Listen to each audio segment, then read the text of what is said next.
কোনো ব্যক্তির যদি পাহাড়ের সমানও ঋণ থাকে, এই দোয়া যদি আমল করে আল্লাহ পাক ওই ঋণও শোধ করে দিবেন ইনশাআল্লাহ। রিজিক তো বাড়বেই ইনশাআল্লাহ, আপনার যত ঋণ আছে ইনশাআল্লাহ আল্লাহ পাক শোধ করে দিবেন। বিশ্বাস করলেন না?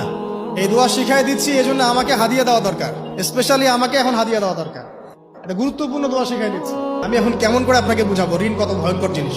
আপনি যে ব্যাংক থেকে 3-4 কোটি টাকার লোন নিয়ে রাখছেন, লাখ লাখ টাকা লোন নিয়ে বসে আছেন, দিব্যি সুখে বসে আছেন, এমন চিন্তায় যে আপনার মৌত হবে না। আর নবী সাল্লাল্লাহু আলাইহি ওয়াসাল্লাম সময়ে একজন মারা যাচ্ছেন, তিনি বলছেন তোমরা জানাজা পড়ে নাও, আমি জানাজা পড়তে চাচ্ছি না। মানে ঋণগ্রস্ত ব্যক্তি জানাজাও তিনি পড়তেন না। তারপরে একজন এসে বললেন, ইয়া রাসূলুল্লাহ, আমি তার ঋণ শোধ করে দিব, তার যা ঋণ আছে আমি শোধ করে দিব।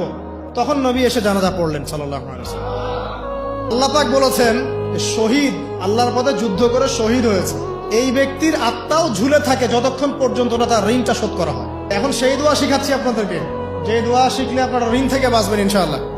দোয়াটা হচ্ছে আল্লাহুম্মা ইকফিনি বিহালালিকা আন হারামিকা ওয়া আগনিনি বিফদলিকা আম্মান সিওয়াকা। এই দোয়াটা ছোট না, এটা মুখস্থ করবেন, সেজদায় পড়বেন, নামাজের সেজদায় পড়বেন, আত্তাহিয়াতু দরুদ শেষ তারপরে পড়বেন, নামাজ শেষে হাত তুলে করবেন, যখন তখন শেষ রাতটা করবেন, ইনশাআল্লাহ দেখবেন আপনার ঋণ বলতে কিছু থাকবে না ইনশাআল্লাহ।